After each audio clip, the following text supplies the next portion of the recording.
Importance of reading the writings of Luisa Piccareta and Maria Valtorta together. Part 2 continued. Forgive us our trespasses as we forgive those who trespass against us. There is no one among the number of those created, except for my mother, who has not had to seek the Father's forgiveness for more or less serious sins, according to each one's capacity to be a child of God. Ask the Father to erase you from the list of his debtors.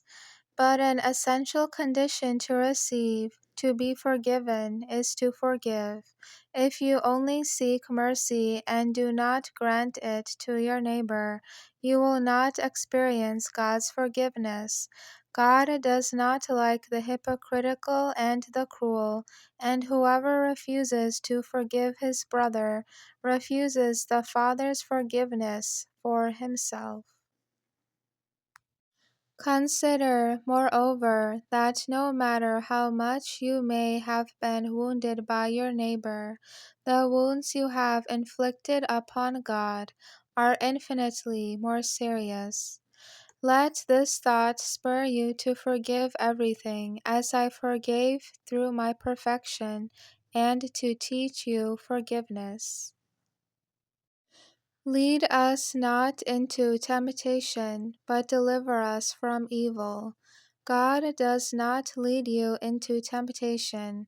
God tempts you with gifts of goodness alone, and to attract you to Himself.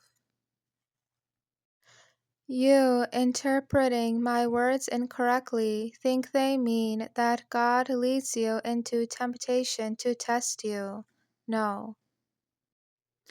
The good Father who is in heaven permits evil, but does not create it. But evil exists. It existed from the moment Lucifer set himself up against God. It is up to you to make evil a good by overcoming it and by beseeching the Father for the strength to overcome it.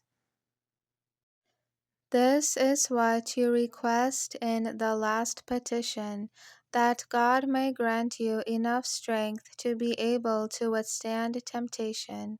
Without His aid, temptation would bend you, for it is cunning and strong, and you are dull and weak.